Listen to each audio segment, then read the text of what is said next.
let me ask one of the panel related questions that's actually targeted more towards the Ghost folks anyways. Jack and Kostis, if you're available. Yep. Yeah, okay, great.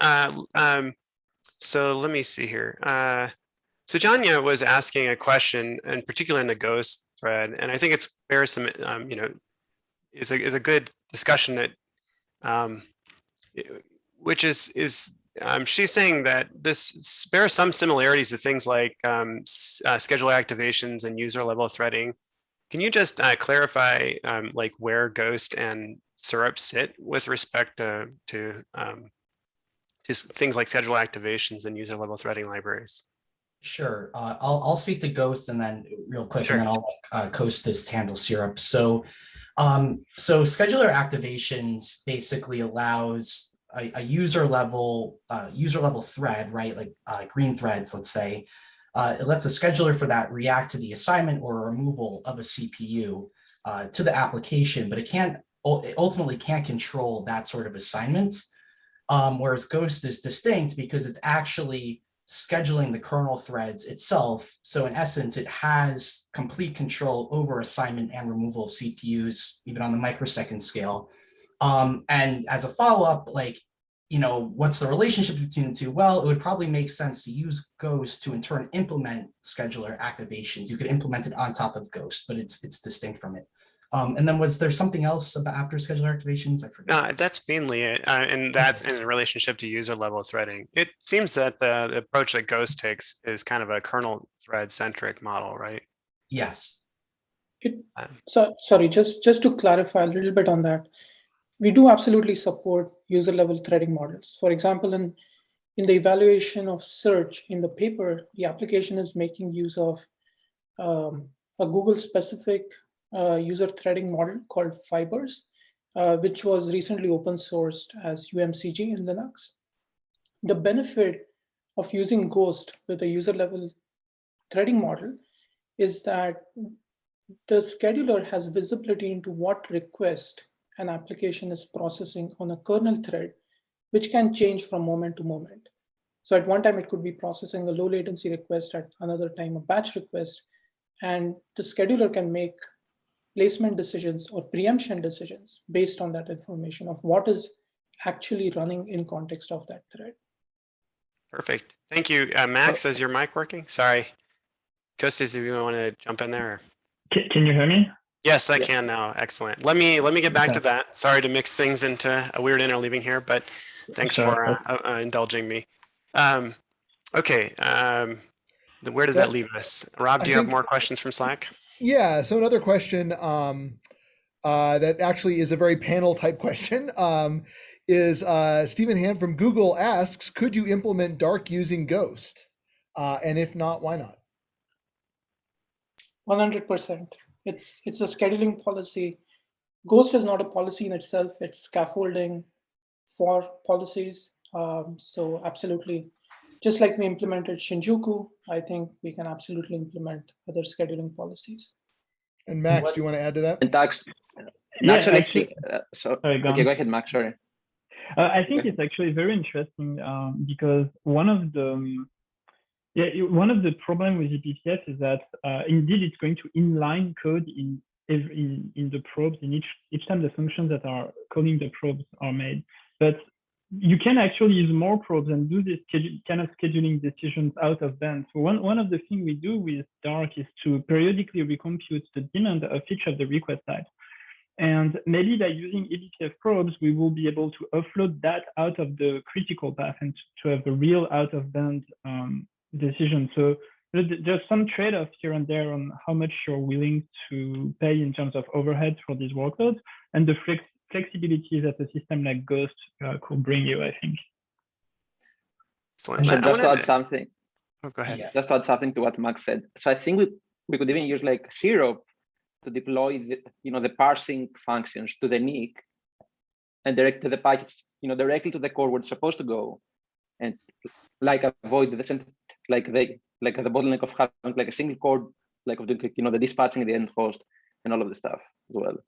So I think it's a good a use case for both like Syrup and Ghost.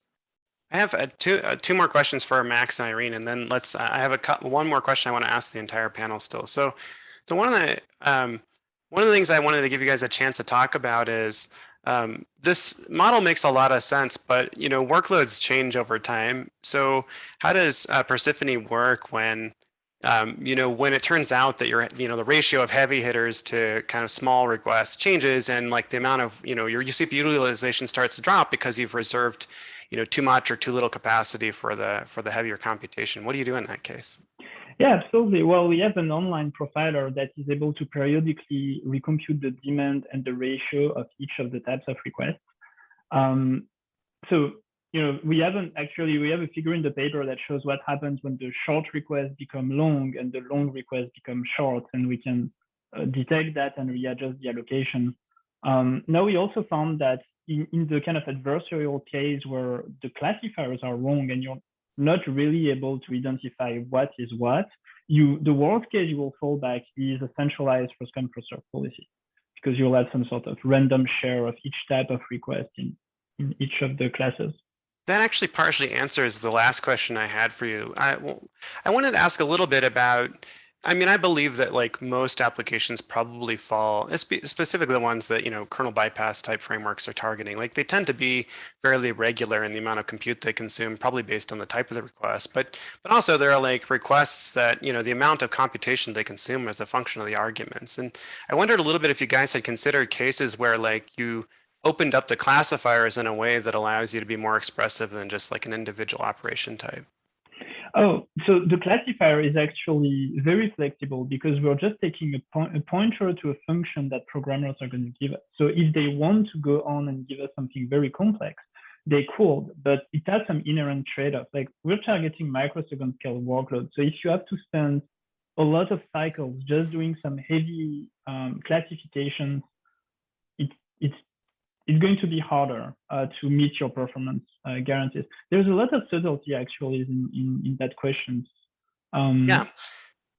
Presumably you don't care about making sure your utilization is at 100% every CPU second of the, all the time. And so that seems like a decision you can make at a coarser scale. Like you would probably want to err on the side of, since latency will spike if you make a mistake on that, it's probably better to be a little conservative in your estimates and wait to, it makes a lot of sense. It's a really interesting trade-off there though, right? Like eventually you do want to recompute and improve your utilization based on workload changes. So one of the design decisions we make is really to favor short requests. And that's why we prioritize, like we schedule them first. We try to we tune work conservation so that the short request can run on every core. So there is a higher likelihood that these requests are going to be more prioritized and over provisioned compared to like shorter, longer requests. And it also means that it's not good for all the workloads. Like some workloads, some approaches try to improve the long request processing time so that their overall tail latency is better, because tail latency could be driven by these long requests. But if you care about per request SLOs and having different SLOs for the longer ones, the shorter ones, then you can have that. All right, I feel like I've got the perfect panel to ask this last question. So especially because Irene's back and some of the work that she did in the other papers that we saw earlier actually relates to this question. And this is kind of a philosophical question, so sorry in advance. But what I want to kind of ask is, every year we see like, we ripped everything out, we built these data plane OSs, we embedded application knowledge deeply into these request dispatching kernels, and then over time we've been slowly regrowing the OS, right? Rebuilding the process model. Eventually, we're going to need some kind of isolation model that supports this. And on the flip side, right, the Linux kernel is already good at these things, but it's very bad at like per request overheads. It has very little visibility in what the application state is, and so it can't really make smart scheduling decisions. And this session really emphasizes that.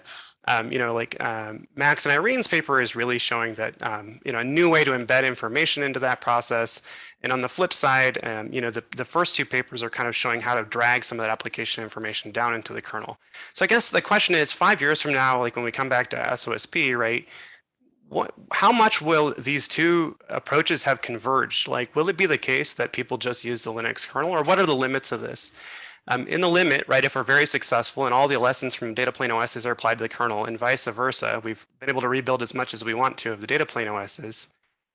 To what extent will these, what will the gap still be between these two systems? What are the fundamental limitations that prevent Linux from achieving, being the data plane OS in 5 years? Yeah, so if I may start, like I think the most important thing is like that's hard to achieve now in Linux is to have visibility like in the application and specific needs and custom like policies for everything. And like as Irene said in the Slack, I think it does not need to be limited to scheduling. It can be for memory management, for storage, for everything. So my vision is that in 5 years, maybe users can be able to fine tune these small components of the stack, but like to do that on top of Linux or of like a demi-kernel, if that like in the future, like and do that in a way that's compatible with existing like applications and frameworks.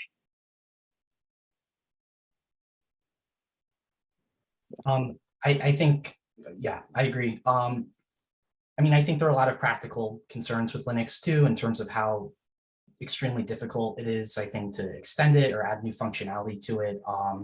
And there are a lot of practical concerns with that, like rebootless upgrades. We can't take months to deploy something in the tail. So I think it's interesting to see. I think a lot of this work, like Ghost and Syrup, makes the kernel a lot more opened up, but a lot easier to modify too.